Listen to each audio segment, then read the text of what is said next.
লা খায়রা ফি তিজারাতিহি, এই ব্যবসায়ী কোনো কল্যাণ নাই। যারা উপন্যাসের ব্যবসা করে তাদের সম্পদে কোনো বরকত হবে না, সম্পদ হারাম, এরা শেষ বেলায় ভিক্ষা করে খাবে, দেখবেন ইনশাল্লাহ। জামাত ইসলামের আকীদা কি সঠিক? জামাত ইসলামকে ইসলামী আকীদা পোষণ করে? হ্যাঁ, কে? সবই তো আছে, আমি দিচ্ছি তো একটা একটা করে।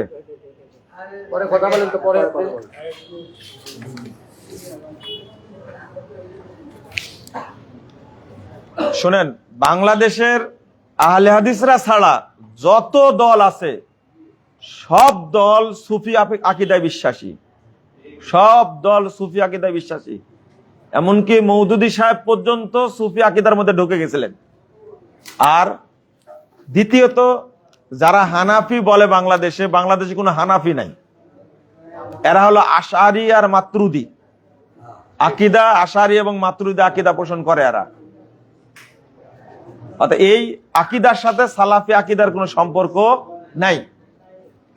তাদের আকীদা সংশোধন করা লাগবে। তাদেরকে মুখ দিয়ে বলতে হবে আমরা সালাফদের আকীদা মেনে চলি। সালাফদের আকীদা মানে রাসূল সাল্লাল্লাহু আলাইহি ওয়াসাল্লাম, সাহাবা কেরাম এবং তাবেঈদের আকীদা, এই আকীদা আমরা মেনে চলি। সব আকীদা বাদ দিতে হবে। না জেনে শিরিক করলে তার বিধান কি? না জেনে শিরিক করলেও পাপ হবে। জেনে শিক্ষা, একটা দোয়া আছে না, আল্লাহুম্মা ইন্নী আউযু বিকা আন উশরিকা বিকা মা আলাম ওয়া আস্তাগফিরুকা মা লা আলাম। অর্থাৎ তাহলে যেটা জানি না তার কাছ থেকে আমি ক্ষমা চাচ্ছি, তাহলে বোঝা যাচ্ছে না জেনে শিরিক করলে কি হবে? পাপ হবে। অতএব আপনাকে যে প্রথমে আল্লাহ একটা কথা বলেছেন, ফাআলাম আন্নাহু লা ইলাহা ইল্লাল্লাহ, তুমি জানো, তুমি বুঝো আল্লাহ ছাড়া সত্য কোনো মাবুদ নাই। এই যে কথাটা, আপনি এটাই জানলেন না কেন? এটা 1 নম্বরে জানতে হবে। আপনি জানেননি, এখন প্রশ্ন করছেন না জেনে শিরিক করলে বাঁচবো কিনা। এটা আল্লাহ ভালো জানে।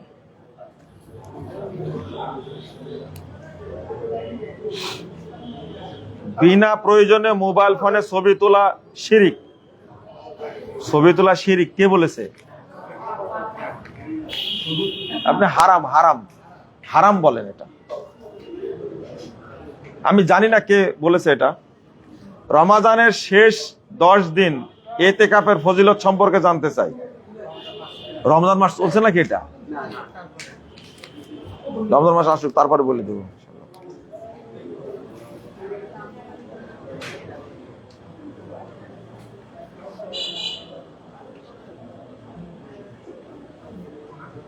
একটা প্রশ্ন করেছে, এই প্রশ্নটা না করলে ভালো ছিল। টুথপেস্ট দিয়ে ব্রাশ করলে মিসওয়াকের সোয়াব পাওয়া যাবে? ফতোয়া নুরুল আল দারব, শেখ সালেহ আল উসাইমিন। তো আমি কি বলবো এখানে? সব তথ্য দিয়ে দিছে। বুঝে না। বর্তমান দেশের পরিস্থিতিতে আমরা কোন দলকে সমর্থন দিব? মানে সারা রাত ইউসুফ জুলেখার ওয়াজ শুনে সকালে বলছে যে জুলেখা নারী না পুরুষ। এতক্ষণ কি শুনলেন আপনারা? হ্যাঁ, প্রশ্ন আগে লিখে রাখছেন, তাই না? তো উত্তর তো পেয়ে গেছেন, তাই না? এবারে তালি মার্কা উত্তর পাননি আপনারা। বাংলাদেশ জামাত ইসলামী ও ছাত্র শিবির মানুষকে ইসলামের দিকে ডাকে, তাহলে জামাতকে সমর্থন করা যাবে কি? ইসলামের দিকে ডাকে, তাই না? হ্যাঁ, ক্ষমতার দিকে ডাকে, তাই না? জামাত ইসলামের এক নেতা বক্তব্যের মধ্যে বলছে যে নারীরা যেভাবে চলছে ওইভাবেই চলবে। সবারকে কে বুরকা পরতে বাধ্য করবেন? যে পরবে না পরবে না, যে পরবে পরবে। বুঝলেন? আমি আপনাদের অনুরোধ করে, দয়া করে ইসলামের স্বাতন্ত্র্যটাকে আপনারা নষ্ট করেন না। আপনারা রাজনীতি করেন, অর্থনীতি করেন, পরিবার নীতি করেন, যত ইচ্ছা তত করেন, এখানে বাধা নাই, কিন্তু ইসলামের স্বাতন্ত্র্যকে আপনারা নষ্ট করবেন না, দয়া করে করবেন না। আপনারা জামাত ইসলামের ভাইয়েরা কি করলেন, মন্দিরে গিয়ে যে পরিমাণ ওয়াজ নসিহত করছে, এবার হিন্দু কমিটি করছে, তাই না? হিন্দু পরিষদ, জামাত ইসলামের হিন্দু কমিটি তাই লিখছে। এটা সংস্কার আনতে হবে। বাংলাদেশের মানুষ খাবে না। আপনি যদি আওয়ামী লীগ বিএনপির মতো করে মাঠে নামেন, খাওয়ান, আপত্তি নাই। ইসলামের নামে খাওয়ানোর চেষ্টা করেন না, ইসলামের নামে খাওয়াবেন না। এটা আপনাদের প্রতি অনুরোধ, এটা করবেন না। কারণ প্রচলিত রাজনীতির সাথে ইসলামের কোনো সম্পর্ক নাই। এখান থেকে বেরিয়ে আসতে হবে, এখান থেকে বেরিয়ে আসেন। আমি মনে করি মর্যাদাটা আগেই ভালো ছিল, তখন একাকী ছিলেন, রাজনীতি করেছেন, আসন মনে বেশি পেত জামাত ইসলাম, তাই না? তখন তো ছোট ছিলাম আমরা।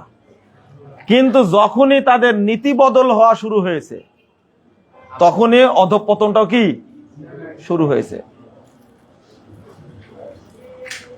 আর কি বলবো এখানে? প্রথমে দরকার আকীদার সংস্কার। কিসের? মুহাম্মদ সাল্লাল্লাহু আলাইহি ওয়াসাল্লাম 13টা বছর শুধু আকীদা তাওহীদ মানহাজের দাওয়াত দিয়েছে, 13 বছর। তারপরে সালাত নাজিল হয়েছে, তারপরে সিয়াম, তারপরে কি হজ, তারপরে যাকাত, এইভাবে পরে নাজিল হয়েছে। কিন্তু আমরা আকীদার দাওয়াত মোটেই দেই না। ওই যে বললাম, ঈমান থেকে হিজরত করা যায় না, মুশকিল। দেশ থেকে হিজরত করা যায়, রাজনীতি থেকে অবসর নেওয়া যায়, চাকরি থেকে অবসর নেওয়া যায়, কিন্তু মেরে ফেলে দিলেও, ফাঁসির কাস্টে ঝোলালেও তাকে ঈমান থেকে আলাদা করা যায় না। অতএব ঈমানটাই আগে, এটা খেয়াল রাখবেন। প্রশ্ন করতেই থাকবেন আপনারা, বুঝতে পারছি। একটা একটা করে বাদ দেওয়ার দরকার প্রশ্নগুলো, তাই না? ধরেন, এগুলো ধরেন।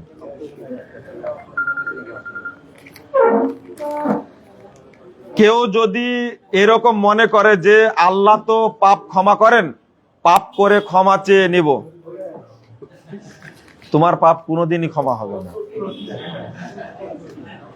আল্লাহর সাথে কুফরি করছে কেন? দেখা সব উত্তর দেবো, কোনো সমস্যা নেই, থামেন ইনশাল্লাহ। জেনারেল লাইন থেকে কিভাবে দ্বীনের ইলম অর্জন করবেন? চেষ্টা করলে হবে। তো হাদিস যেটা বলে, যারা আখেরাতের জ্ঞান, দ্বীনের জ্ঞান অর্জন করে না, তাদের উপরে আল্লাহর গজব নাজিল হয়। আল্লাহ রাসূল বলছেন, ইন্নাল্লাহ তাআলা ইউবগিযু কুল্লা আলিমিন বিদ-দুনিয়া জাহিলিন বিল আখিরাহ। যারা দ্বীন সম্পর্কে জানে না কিন্তু এই দুনিয়াবি জ্ঞান সম্পর্কে অভিজ্ঞ, আল্লাহ তাদের উপরে অসন্তুষ্ট। এরা হলো ঘৃণিত মানুষ, এরা আল্লাহর রহমত থেকে কি বঞ্চিত। অতএব আপনাকে এই ভাষাটা উল্লেখ করা যাবে না। জেনারেল লাইন থেকে কিভাবে ইলম অর্জন করা যাবে, ওই জেনারেল লাইনে যাওয়াটাই হারাম, না জায়েজ। এখন তো আরো না জায়েজ, কারণ ইসলামিক লাইনে মাদ্রাসায় পড়ে এখন ইঞ্জিনিয়ার হওয়া যায়, ডাক্তার হওয়া যায়, আর জেনারেল লাইনে পড়লে বানর হওয়া যায়, জানোয়ার হওয়া যায়। এই বর্তমানে ডাক্তারগুলোকে ডাক্তার না ডাকাত, কসাই কসাই। গতকাল রাত্রে একজন ইঞ্জিনিয়ারের সাথে দেখা। তা আপনি যে ইঞ্জিনিয়ারের বিরুদ্ধে এত ভালো করে বলেন, 100 ভাগ ঠিক আছে, কিন্তু আরো একটু কড়া করে বলা উচিত। কারণ ইঞ্জিনিয়ার মানে জানোয়ার এরা। তবে এর মধ্যে ভালো কিছু জানোয়ার আছে, আলহামদুলিল্লাহ, ইঞ্জিনিয়ার আছে ভালো। সবাই খারাপ এটা বলছি না আমি, কিন্তু আপনারা দয়া করে বাচ্চাদেরকে জেনারেল শিক্ষা শিক্ষিত করবেন না। আপনারা কোন মুসলিম ব্যক্তি তার সন্তানকে জেনারেল শিক্ষায় শিক্ষিত করতে পারে না। আগে তাকে অবশ্যই ইসলামী শিক্ষা শিক্ষিত করবেন। আপনি জাজ বানাতে চাচ্ছেন, আপনি চাচ্ছেন যে বিশেষ ক্যাডার হবে, তো মাদ্রাসার পড়ে তো বিশেষ ক্যাডার হচ্ছে, আপনি করেন। অনেকটা এগিয়ে গেছে আলহামদুলিল্লাহ, যার কারণে ঢাকা বিশ্ববিদ্যালয়তে ইংরেজি ডিপার্টমেন্টে ফার্স্ট হয় মাদ্রাসা ছাত্র। আর নাস্তিকরা বলে ঢাকা বিশ্ববিদ্যালয়টা হয়ে গেছে মাদ্রাসা একটা। তোমার সমস্যা কি? চুলকায় তোমার? বদমাস। কি বুঝলেন? জেনারেল শিক্ষায় শিক্ষিত করবেন আর ওই ব্যক্তি আল্লাহর কাছে ঘৃণিত। আপনি বিসিএস ক্যাডার চাকরি করেছেন, বয়স 80 বছর হয়ে গেছে, শরীর কাঁপে, জিজ্ঞেস করে দেখলাম আপনি এখনো দাদার ভাষায় বলতে হয়, ওটা বললাম না, পেশাব করাই শিখেন এখন পর্যন্ত। বিসিএস ক্যাডার মুতাই শিখেন এখন পর্যন্ত। কথা কি বুঝতে পারলেন? এটাতে কি করলেন আপনি? বিসিএস ক্যাডার মসজিদে ঢোকাই শিখেন এখন পর্যন্ত, ওযু করাই শিখেন এখন পর্যন্ত। এর কোনো দাম আছে বলেন দেখে? কোনো দাম নাই। মুরব্বী হয়ে গেছে এই লোকটা, দাড়ি পেকে গেছে, মাজা বাঁকা হয়ে গেছে। জিজ্ঞেস করছি, বলেন আল্লাহ কোথায়? আল্লাহ তো সব জায়গায় থাকে।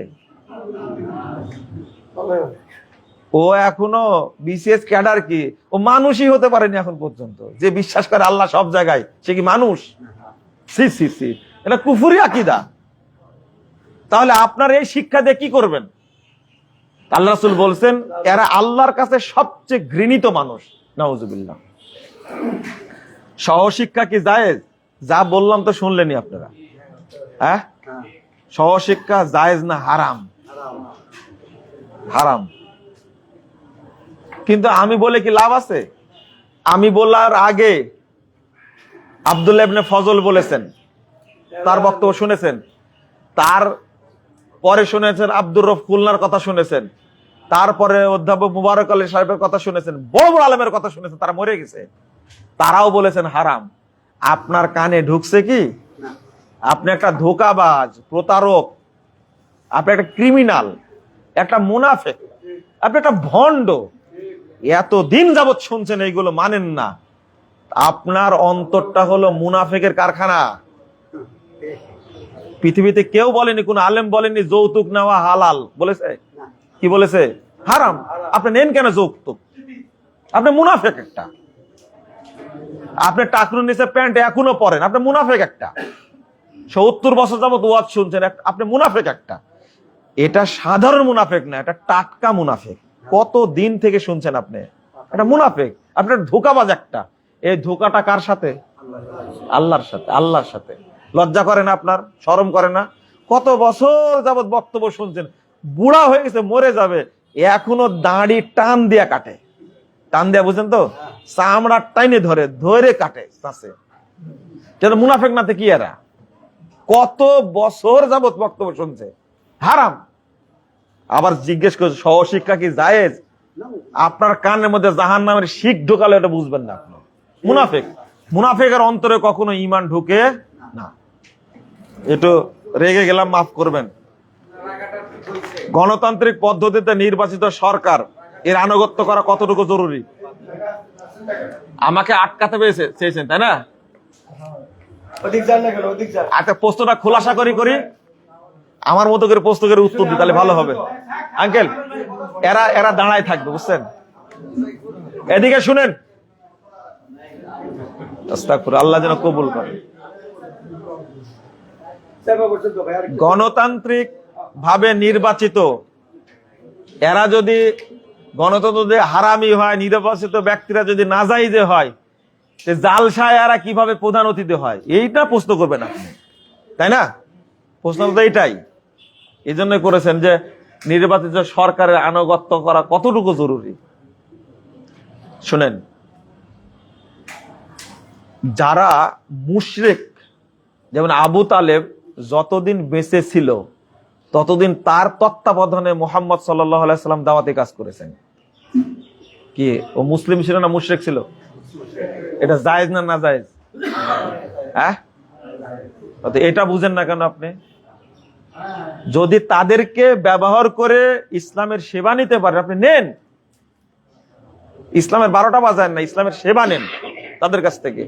আপনি জানেন, বলতে পারেন আল্লাহ রাসূল হিজরত করেছেন কার সহযোগিতায়? কার? এ ছিল মুসলিম, ও ছিল খ্রিস্টান, বিশ্বস্ত মানুষ। তাকে দেয়া উট 2টা আগে পাঠায় দিয়েছিলেন। এগুলো জানেন না আপনারা, তাই না? এগুলো ওয়াজ করে কি লাভ? আপনি সহযোগিতা নেন তাদের দ্বারা, তাদের সাথে আপনি অ্যাড হবেন কেন? শুনেন, আকীদা একটা জিনিস আর মুআমালাত আর একটা জিনিস। এই জন্য আল্লাহ রাসূলের খাদেম পর্যন্ত ইহুদি ছিল না? বাচ্চাটা মরে যাচ্ছে, তখন আল্লাহ রাসূলকে বললেন যে তুমি ইসলাম গ্রহণ করো। তখন বাচ্চাটা তার বাপের দিকে তাকাচ্ছে, তখন তার বাপ বলছে মুহাম্মদ সাল্লাল্লাহু আলাইহি সাল্লাম যা বলছে সেদিকে লক্ষ্য করো, সাথে সাথে ইসলাম গ্রহণ করলো। রাসূল সাল্লাল্লাহু আলাইহি সাল্লাম বলছেন যে আল্লাহ রাব্বুল আলামিন তাকে জাহান্নামের আযাব থেকে বাঁচায় দিল। কি বুঝলেন? ইহুদি সে রাসূলের খাদেম। তাহলে এইটা এক জিনিস, আর আকীদাকে সমর্থন করা আলাদা জিনিস, দ্বীনকে সমর্থন করা আলাদা জিনিস। আপনারা দুইটা কি করে ফেলেছেন? গুলায় ফেলেছেন। আর বলে দিচ্ছেন হুদায়বিয়ার সন্ধি তো করেছেন আল্লাহ রাসূল। এই সন্ধি কি ছিল যে মক্কায় ইবাদত করার মূর্তির ইবাদত করা? এই সন্ধি ছিল? হ্যাঁ, মক্কায় ইবাদত করা আর মন্দিরে ইবাদত করা এই সন্ধি ছিল? এইটাই যদি না বুঝতে পারি আমরা, সন্ধিকে আপনার মিলাই দিয়ে সব গুলাই ফেলে দিয়েছেন একবারে, এটা তো চলে না। রাসূল সাল্লাল্লাহু আলাইহি ওয়াসাল্লাম ইবাদত করতেন, কাবা ঘরের চতুর্পার্শ্বে কি ছিল? এখন আপনি বলে দিচ্ছেন কাবা ঘরের মধ্যে মূর্তি ছিল, সেখানে আল্লাহ নবী সেজদা করলো কি করে? আপনি তো জাহেল একটা, আপনি জানেনই না এটা। কাবা ঘরের ভিতরে মূর্তি ছিল না, মূর্তি ছিল হাউলাল কাবা, কাবার চতুর্পার্শ্বে। ইবাদত করতেন কোথায়? কাবার ভিতরে। এইটা যদি কমন সেন্স না থাকে, আর আপনি বলছেন কাবার মধ্যেই মূর্তি ছিল, আল্লাহ নবী সেখানেই সালাত পড়তেন, আপনি জাহেল নাতে কি? হাউলাল কাবা, কাবার চতুর্পাশে ছিল। ধরেন পশ্চিমা বিশ্বে গিয়ে কি বসবাস করা যাবে? না। মুসলিম দেশে যান, ব্যবসা করবেন সেখানে যান। অমুসলিম দেশে গিয়ে বসবাস করা যাবে না, ব্যবসাও করা যাবে না, থাকাও যাবে না সেখানে। আপনি গিয়ে ওই জাপানে গিয়ে প্রশ্ন করছে, ভাই জুমা তো পড়তে পারেন না 3 মাস হলো, আপনি কে যেতে বলেছে ওখানে?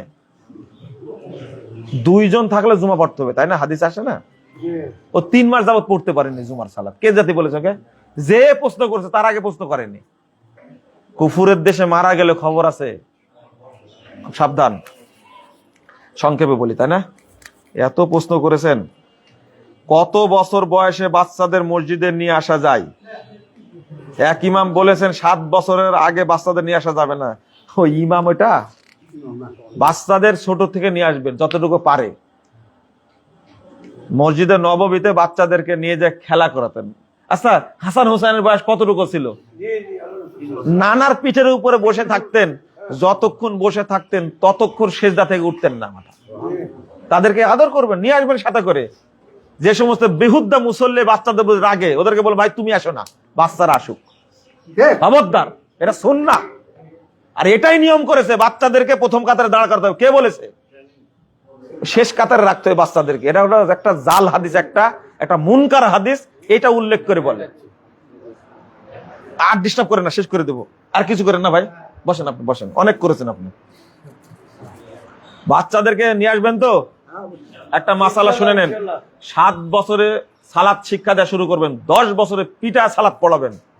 10 বছর বয়স হলে বাচ্চাকে সিয়াম রাখাতে হবে, ফরজ সিয়াম রাখাতে হবে। 7 বছর 8 বছর থেকে বাচ্চাকে খেলনা দিয়ে সিয়াম রাখার প্রশিক্ষণ দিবেন। শুরু করেন 20 বছর বয়সে, তাই না? এই 10 বছরের সিয়াম ওকে করাই লাগবে জীবনে একবার, কোনো মাফ না এটা। আপনি কেন করেন না? 10 বছর বয়স হলেই তার উপরে সিয়াম ফরজ হয়ে যায়। রমাজানের সিয়াম ফরজ, ওকে প্রশিক্ষণ দিবেন 8-9 বছরে। বুঝাতে পারলাম না মনে হয় কি? বর্তমান সময়ে দৃষ্টি হেফাজত করা খুবই কঠিন হয়ে পড়েছে। দৃষ্টি হেফাজতের কিছু কি লিখবেন? পদ্ধতি বলে দেন। দেখছেন, বড় মানুষ তো, মুরব্বী মানুষ আগেই বুঝেন এগুলো। হ্যাঁ, দৃষ্টি হেফাজতের জন্য এটা ঈমান বৃদ্ধি খুব জরুরি। প্রতিদিন কোরআন তেলাওয়াত করেন না? কোরআন তেলাওয়াত জরুরি, প্রতিদিন কোরআন তেলাওয়াত করবেন। 2 নম্বর, আপনি বেশি বেশি আস্তাগফিরুল্লাহ পড়বেন। বেশি বেশি কি পড়বেন? আস্তাগফিরুল্লাহ। সোমবার বৃহস্পতিবার সিয়াম রাখবেন, পারলে রাত্রিতে অন্তত 2 রাকাত সালাত হলেও পড়বেন। কয় রাকাত? 2 রাকাত সালাত হলেও পড়বেন। সর্বনিম্ন তাহাজ্জুদ হলো কয় রাকাত? 2 রাকাত, যেটা রাসূল সাল্লাল্লাহু আলাইহি সাল্লাম পড়েছিলেন সব নবীদেরকে নিয়ে বাইতুল মাকদিসে, মনে আছে? সব নবীদের নিয়ে পড়লেন। এটা কিন্তু কিসের সালাত? রাত্রির 2 রাকাত সালাত। এটা ফজর সালাত না, এটা রাত্রির 2 রাকাত সালাত। 2 রাকাত পড়বেন অন্তত, ইনশাআল্লাহ দৃষ্টির হেফাজত হবে। কিন্তু মনের মধ্যে এত কুচিন্তা থাকলে দৃষ্টির হেফাজত হয়? বিয়াদবি মাফ করবেন। আমি একজনকে জিজ্ঞেস করেছি, বাড়িতে বউ আছে না, তো এইভাবে টাকা আছেন কেন? তো বলছে কি জানেন, ও আমার বয়সটা সুন্দর কিনা তাই দেখতেছি। আমি বললাম যে বিয়াদবি মাফ করবেন, বললাম না, এইরকম জাত মানুষের মধ্যে আছে। কত বড় বেয়াদব! কথাটা কি বললো? বাড়িতে বউ আছে, কিন্তু কম্পেয়ার করছে কি, বয়সের তুলনা করছে, আমার বউ সুন্দর না ওর বউ সুন্দর। এর মধ্যে কোনো ঈমান আছে? তওবা তওবা। এর অন্তরটা, নিজের ঘরে বউ থাকার পরেও যদি অন্য নারীর প্রতি তার দুর্বলতা থাকে, দুর্বলতা বলে তাকে দেখতে চায়, তার সাথে কথা বলতে চায়, তারপরে ফেলের মতো তাকায় থাকে শিয়ালের মতন, এদের আত্মাটা ঘৃণিত, এদের আত্মাই ভিতরে নাই। এদের আত্মা কুকুর, শিয়াল, বানরের চেয়েও খারাপ এদের আত্মা। আল্লাহ যেন আমাদেরকে হেদায়েত দান করেন। সি নাউজুবিল্লাহ, আস্তাগফিরুল্লাহ। বাড়িতে বউ থাকার মানুষের দিকে তাকায়। হানাফি মসজিদে আসর ফজর দেরিতে পড়তে হয়। আর এই ওয়াজ কতদিন করব? গতবারও করে গেছে এটা। হানাফি মসজিদে পড়বেন আপনি, তাই না? কেন পড়বেন? জামাতে পড়বেন, তাই? আচ্ছা, আপনি কি এটা জানেন? প্রথম কথা হলো, এদের যে আকীদা, এরা তো হানাফি না, এরা হলো সুফি। এরা কি? এরা বিশ্বাস করে আল্লাহ সর্বত্র বিরাজমান। এদের পিছনে কিয়ামত পর্যন্ত নামাজ পড়লে নামাজ হবে, নামাজ বাতিল হবে। নামাজ বাতিল। আপনি পড়েন কেন? আমি ঠিকই বলছি, আপনার ঠিক বলা লাগবে না, খালি শুনে রাখেন।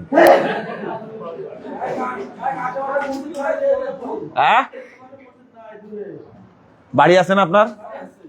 রাস্তা আছে না? রাস্তায় পড়বেন আপনি। এই শোনেন, এই প্রশ্নগুলো করলে মেজাজটাই খারাপ হয়ে যায়। যাদের আকীদা এরকম, যারা বলে আপনাদের লজ্জা শরম কিছুই নাই, যারা বলে আহলে হাদিসরা আহলে খবিশ, যারা আহলে হাদিসদেরকে বলে যে এদের জন্ম ইহুদিদের থেকে, যারা বলে যে আহলে হাদিসরা কালো হাড্ডি, আহলে হাদিসরা ইহুদিদের দালাল, আহলে হাদিসদের মসজিদ ভেঙে দেয়, এদের পিছনে যারা নামাজ পড়তে দাঁড়ায়, আর এরই সমস্যা আছে। কারণ বলতে দেন, আগে বলতে দেন। 1, 2 নম্বর, জামাতের জন্য তাদের মধ্যে পড়বেন। দেরিতে পড়লে ওটা মৃত সালাত, ওটা জামাতই না। ওইটা ইবনু মাসুদ রাদিয়াল্লাহু আনহু বলছে, তুমি আউয়াল ওয়াক্তে একাকী পড়ছো, এটাই জামাত। প্রশ্ন করেন না, একাকী পড়লে কি জামাতের নাকি পাবো? অথচ ইবনু মাসুদ রাদিয়াল্লাহু আনহু বলছেন, তুমি যে একা পড়ছো টাইম অনুযায়ী, এটাই জামাত। আর ওরা যে সালাত পড়বে জামাতে, ওটা হলো মৃত সালাত। ওটাতে গেলে ওটা নফল হবে, আগে যেটা পড়ছো এটাই হলো ফরজ। কানের মধ্যে ঢুকে না আপনাদের। বাড়িতে সালাত আদায় করবেন। 3601 নম্বর হাদিস মুসনাদ আহমদের মধ্যে এসেছে, আল্লাহ রাসূল বলছেন, আপনাদের সে এটা নিব, তাই না? আপনাদের সে আল্লাহ ভালো জানেন না? কত বছর আগে আল্লাহ মুহাম্মদকে দিয়ে বলাই দিয়েছে। রাসূলুল্লাহ সাল্লাল্লাহু আলাইহি ওয়াসাল্লাম বলছেন, সাতুদরিকুনা আকওয়ামা ইউসাল্লুনা সলাতা গায়রি ওয়াক্তিহা ফাসাল্লু ফি বুয়ুতিকুম ফিল ওয়াক্তিল্লাযী তা'রিফুন। বহু দল আসবে, তারা সালাত দেরি করে পড়বে, তখন তোমরা বাড়িতে তোমার সালাত পড়ো। বোঝা গেছে কথা? তারা সালাত মেরে ফেলে দিলে কি করবেন আপনারা? ইউমিতুনা সালাত, সালাতে গলা টিপে মেরে ফেলে দেয়। আপনি আউয়াল ওয়াক্তে একা কি পড়ে নেবেন মনে থাকবে? এটা কত বছর বলতে হবে?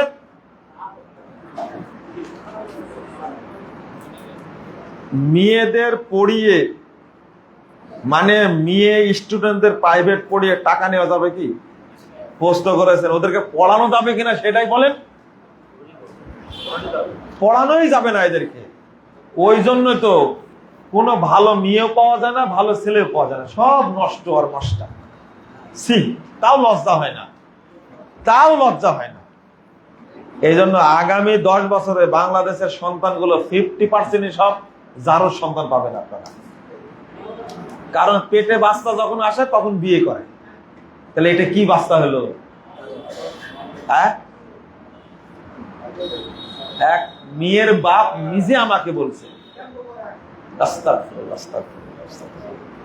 আহলে হাদিস মসজিদ ব্যতীত মসজিদগুলোতে কিভাবে সহিহ আকীদা ইসলামের বিষয়ে দাওয়াত দিতে পারি?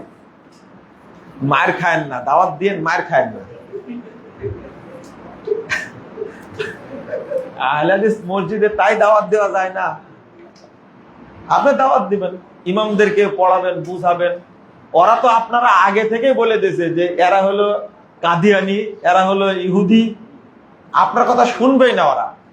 সায়েদী সাহেব, আল্লাহ তার উপরে রহম করুন, এই মানুষটা আমার বইটা পড়েছিলেন 2013 সালে। তো 13 সালে 25 ডিসেম্বর আমাকে পত্র দিয়েছেন একটা 9 পৃষ্ঠা।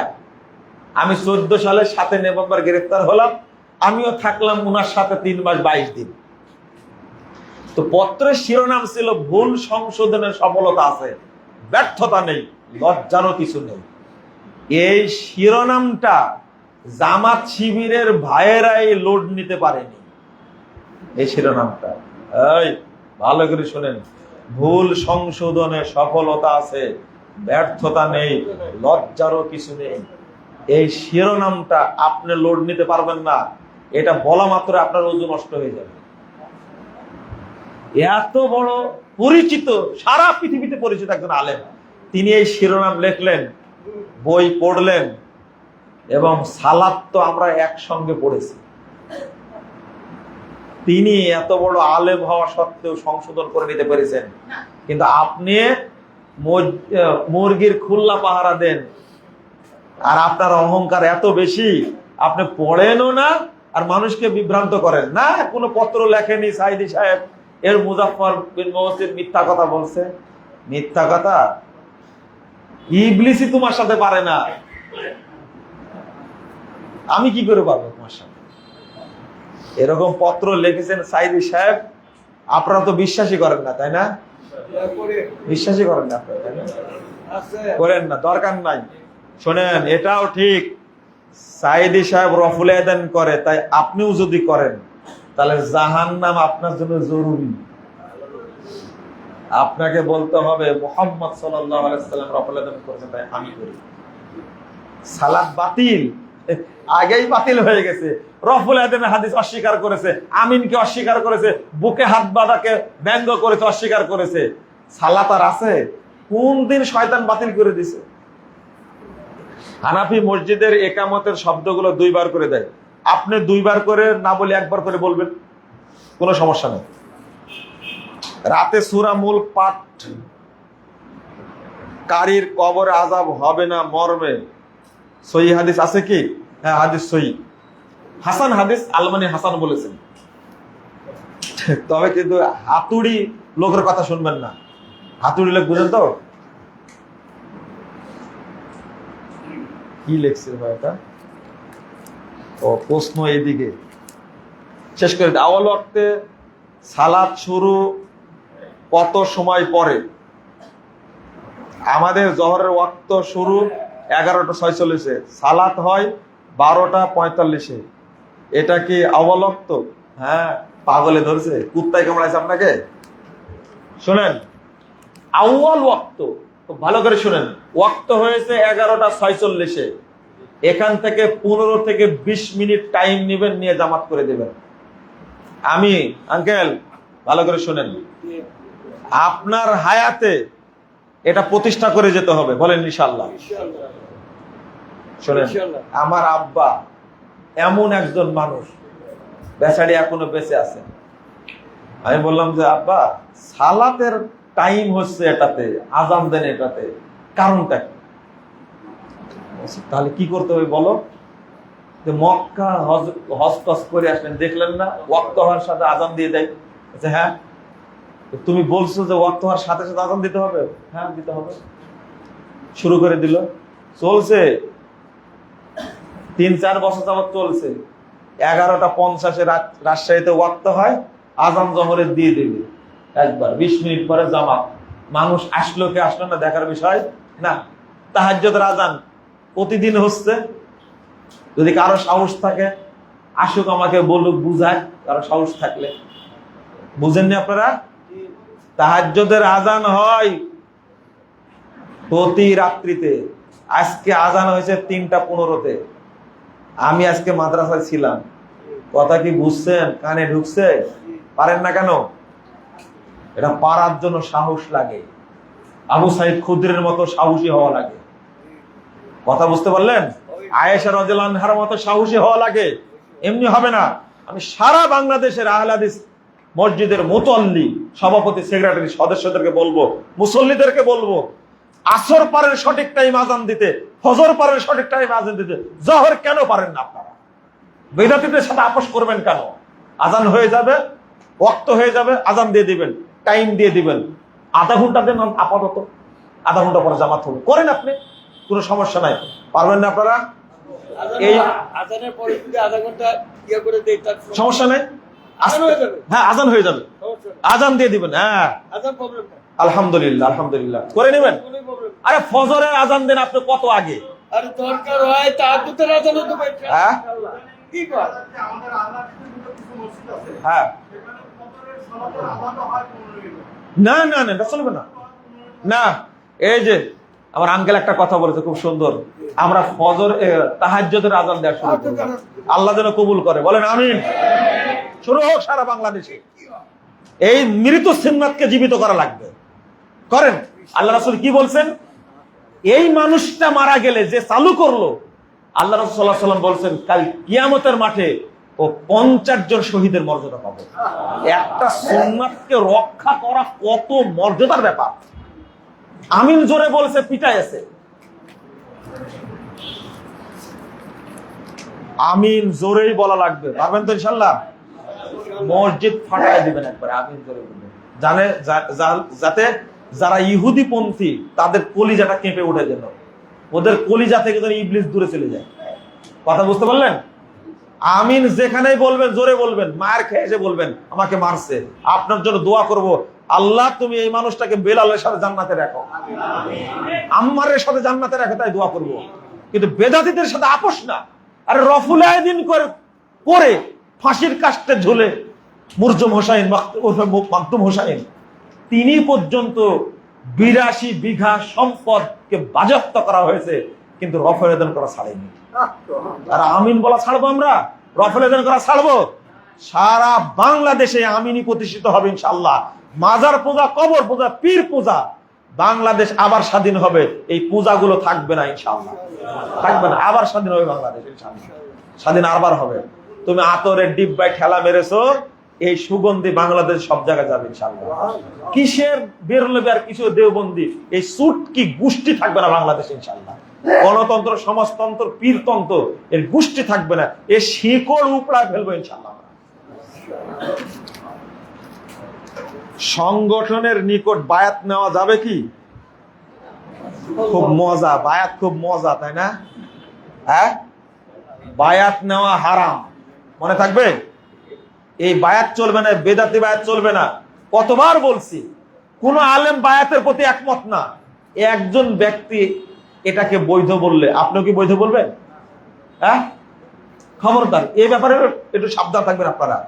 কিন্তু ভক্তি যেখানে অন্ধ, দলিল সেখানে লাভ নাই।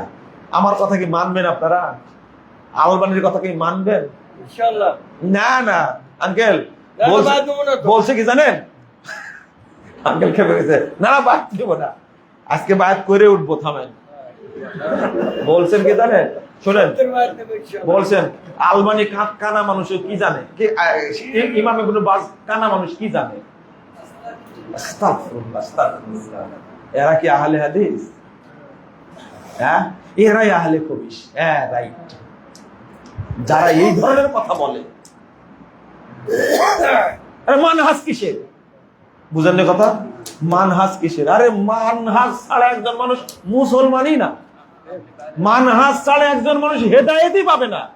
137 নম্বর আয়াত সূরা বাকারা খোলেন আর বলে কিসের মানহাজ? আল্লাহ বুঝার তৌফিক দান করবে। বায়াত নেওয়া বেদাত, মনে থাকবে।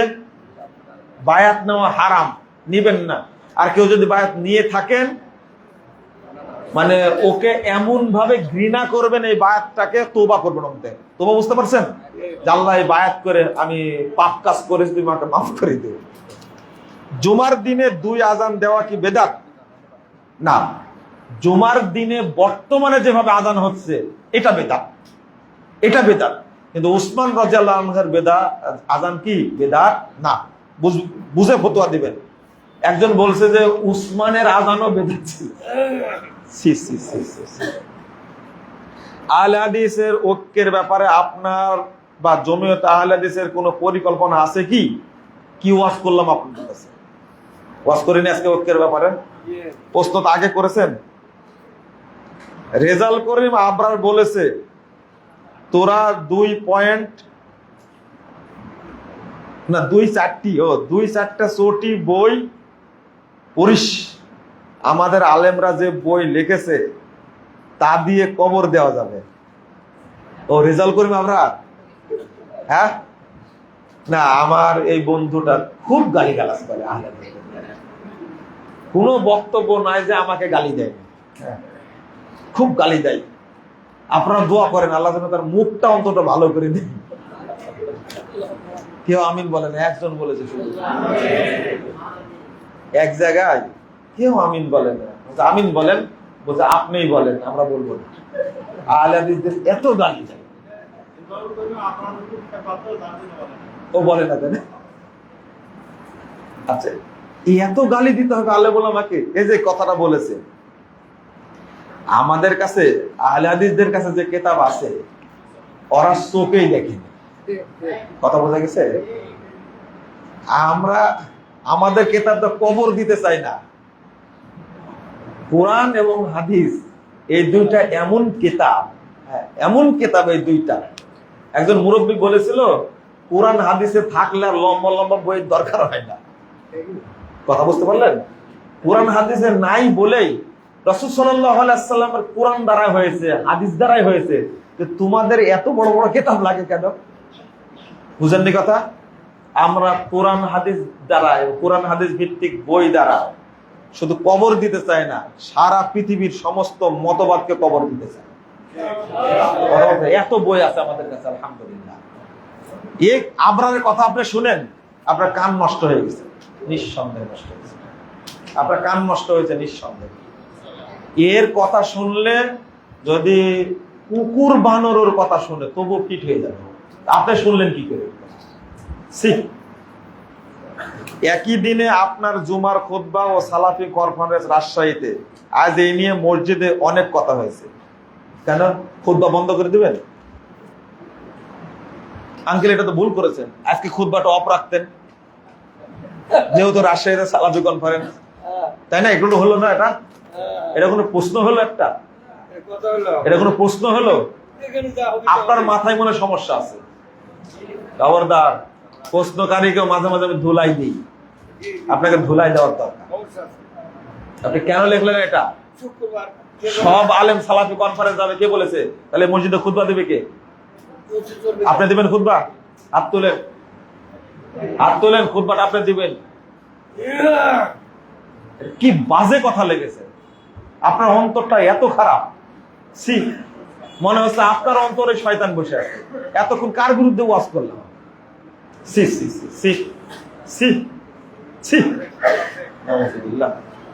মিশরের পিরামিডে কারা বানাইলো তার যদি ইতিহাস বলতেন। পিরামিড কে বানাইছে? কে বানাইছে? পিরামিড কেউ বানায়নি। আসল তত্ত্ব হলো পিরামিডটাকে সাজানো হয়েছে, কিন্তু এইগুলো তার তৈরি। আমি এক অফিসে চাকরি করি, নামাজের সময় হলে যে যার মতো নামাজ পড়ে জামাত হয় না, একই নামাজ পড়ি, নামাজ হবে কি, একাই নামাজ পড়ি, ভাষাও লিখতে পারেন না, একাই নামাজ পড়ে হবে কি, আগেই বলে দিছি। ডক্টর মুস্তাউদ্দিন গণতন্ত্র জায়েজ বলেছেন, দলের নাম ইনসাফ পার্টি। কি করতে হবে? আমি করলে আমাকে প্রশ্ন করতেন, ডক্টর মুস্তাউদ্দিন সাহেব যখন আসবেন তখন আপনারা প্রশ্ন করেন, ঠিক আছে? হ্যাঁ, আমার বক্তব্য শুনলেন না, উনি কেন জায়েজ বলেছেন ওনার কাছ থেকে শুনবেন, ঠিক আছে? কাবার বড় কি লিখছে, বড় বড় ইমাম তাদের দাড়ি ছোট কেন? এত বড় আলেম তারা কি দাড়ি কাটে? দাড়ি কাটে না, ঝরে যায় মনে হয় নাকি? আপনি তাই বলতে চাচ্ছেন? এটাই তো আপনাদের ভুল হয়েছে, এটাই আপনাদের ভুল হয়েছে বুঝতে। আলেমদের ফতোয়া আর ইমামদের ফতোয়াকে আপনারা কি করে নিছেন? কারো দেখে ইসলাম চলে না। সব মুয়াজ্জিনের কি দাড়ি কাটা? আপনি কোরআন হাদিস থেকে কি শিখবেন? আহলে হাদিসরা ওই মক্কায় যে 20 রাকাত তারাবি চালু ছিল, মদিনায় চালু ছিল, ওকে তোয়াক্কা করেছে কোনোদিন? 850 বছর মক্কায় 4 ইমাম সালাত পড়াতো, মুসাল্লা 4টা ছিল। আহলে হাদিসরা কোন জায়েজ বলেছে? ওই 4 মুসাল্লা উৎখাত হয়েছে, এই 20 টাকাতে উৎখাত হয়েছে। আহলে হাদিসরা আহলে হাদিস জায়গায় আছে, যাতে কোরআন সুন্নাহর উপরে কথা বলতে হবে, এখানে কেউ সুজ ঢুকাতে পারবে না। আহলে হাদিসরা ওই নীতিতেই থাকবে। যারা বলছিল 20 টাকা তারাবি জায়েজ, তাদের মুখটা পুড়ে গেছে এখন মক্কায় যে নাই আর। ডক্টর মিজানুর রহমান আজহারি, তার ওয়াজ শোনা যাবে কি? এত ওয়াজ শুনি এটা বুঝলেন? হ্যাঁ, যে ব্যক্তি মানহাজ সম্পর্কে জানে না, আকীদা তাওহীদের ওয়াজ করে না, তার বক্তব্য শোনা যাবে না, ও আহলে হাদিস হলেও। এটাই হলো বিভ্রান্তি। আকীদার ওয়াজ, তাওহীদের ওয়াজ, শিরিকের ওয়াজ, বেদাতের ওয়াজ যারা করে না, তাদের বক্তব্য শোনা যাবে না। এই আজহারি সাহেব বলেছে, আহলে হাদিস মসজিদে হানাফিরা গেলে তাদেরকে পিটায় বের করে দেয়। পৃথিবীতে কোন নজির আছে এরকম? এটা আহলে হাদিসদেরকে যে মারে, এই নজিরের অভাব আছে? আজহারি সাহেব এই কথা বললো কেন? বললো কেন? ইন্স্যুরেন্স বা বীমা কোম্পানিতে টাকা রাখা যাবে কি? যাবে না, সুদ। আহলে হাদিস এক বড় আলেম, তার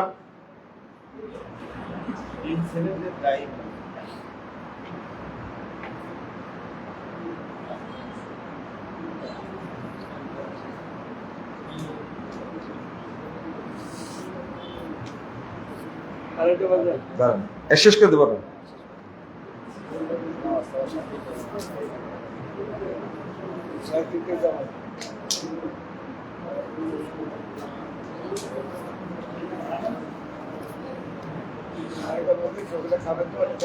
লাইলি মজনু তাদের প্রেমের কাহিনী কি সত্যি?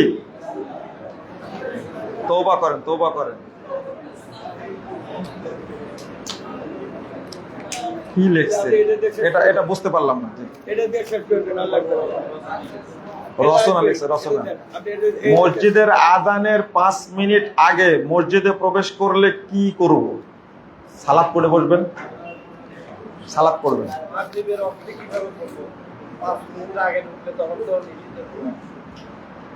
আমার ছোট ভাইয়ের বউ মনে করে মনের পর্দা বড় পর্দা।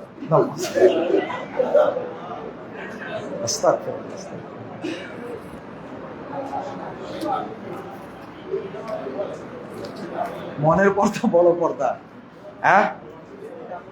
উপরের পর্দা উঠাও রে, তাই না? এটা হলো শয়তানদের কথাবার্তা। পর্দা করবেন। আপনারা সবাই যিনারা ধর্মীয় গ্রন্থ বই লেখেন, আপনারা সকলেই মিলে যদি সমস্ত বইয়ের মূল্যে কিছু কমানো যায়, বইয়ের মূল্য কমানোর কথা বলছেন। দেখেন, আমরা আপনারা কি মনে করেন যে এই বইয়ের ব্যবসা করি আমরা? আমরা বই নিয়ে যে বিক্রি করি, আমার লেখা সব বই হলো আলহামদুলিল্লাহ সাদাকায়ে জারিয়া। এটা কি সাদাকায়ে জারিয়া? এটা এতদিন যাবত আপনারা বই কিনছেন, পড়ছেন, আমার হাতে তো কোনোদিন 1 টাকাও আসেনি। আমাদের সিরাত প্রকাশনী, প্রেস, এইগুলো পরিচালিত হয় এই অর্থ দ্বারাই। সেখানে প্রায় 27-28 জন ছেলে কাজ করে, বুঝতে পারলেন? ফতোয়া লেখে, মাসিক ক্লাস করে। এইটা চালাতে গিয়েই অনেক টাকা সেখানে ইনভেস্ট করতে হয়, ভিক্ষা করে নিয়ে আসতে হয়। এরপরেও আমরা বই খুব কম দাম রাখি। আপনি দেখবেন অন্যান্য বই কত দাম, সেই তুলনায় আমাদের বইগুলো অনেক কম দাম। আপনারা হয়তো মনে করতে পারেন যে না, সবারই লাইব্রেরি আছে, সবাই ব্যবসা করে, আলেম ওলামা, কিন্তু আলহামদুলিল্লাহ এই ব্যবসাটা আমার নাই। আপনারা দোয়া করবেন আল্লাহ যেন এটা কবুল করে, এই খেদমতটা যেন কবুল করে, এই দোয়াটা করবেন। আপনাদের কাছে এই দোয়াটা চাই। আমরা কিন্তু ব্যবসা করি না, বইয়ের কোনো লভ্যাংশ আমরা খাই না। যদি 1 টাকা বেশি দেন তাহলে কোথায় দিবেন? প্রতিষ্ঠানেই দিবেন। সেখানে এটা লিল্লাহ প্রতিষ্ঠান, একবার সম্পূর্ণ মানে ফি সাবিলিল্লাহ প্রতিষ্ঠান আমাদের প্রকাশন। এটা আপনারা সেখানে দান করলেন। এরপরেও আমি বলবো যদি কোনো বইয়ের দাম কমানো যায়, আমি কমানোর জন্য বলবো ইনশাআল্লাহ। পেশা নির্বাচনে কি লেখছে? ইসলামে কোনটাকে বেশি সমর্থন করে, চাকরি নাকি ব্যবসা? পেশা নির্বাচনে, ও আল্লাহ, ঘুরায় লিখতেন রে ভাই। চাকরি না ব্যবসা, তাই না? ব্যবসা, ব্যবসা, ব্যবসা করেন, আল্লাহ বরকত করুন ইনশাআল্লাহ। সেটা হচ্ছে তাবিজ করে যে সমস্ত হুজুরেরা বিক্রি করে এবং এদের সিলসিলা, এদের পিছনে সালাদ বা এদের বাড়িতে খাওয়া যাবে কেনা না যাবে? আমি কিন্তু বক্তব্যের মধ্যে বলে দিচ্ছি, তাবিজের ব্যবসা যারা করে তাদের পিছনে নামাজ, তাবিজ যারা দেয় তাদের পিছনে নামাজ হবে না। এরা মুশরিক, এদের বাড়িতেও যাওয়া যাবে না, খাবেন না, খবর না। আল্লাহ যেন বুঝার তৌফিক দান করেন। শেষ করি, অনেক বেজে গেছে। একটা প্রশ্ন ছিল, মাগরিব নামাজের 10 মিনিট আগে যদি মসজিদে ঢুকে ওই সময়টা নিষিদ্ধ থাকে, তাহলে কি 2 রাকাত করে বসতে হবে? নিষিদ্ধ তাহিয়াতুল মসজিদের কোনো নিষিদ্ধ সময় নাই। যখন ঢুকবেন তখনই পড়বেন, যখন ঢুকবেন তখনই পড়বেন। আপনারা দোয়া পড়েন, সুবহানাক আল্লাহুম্মা ওয়া বিহামদিকা আশহাদু আল্লা ইলাহা ইল্লা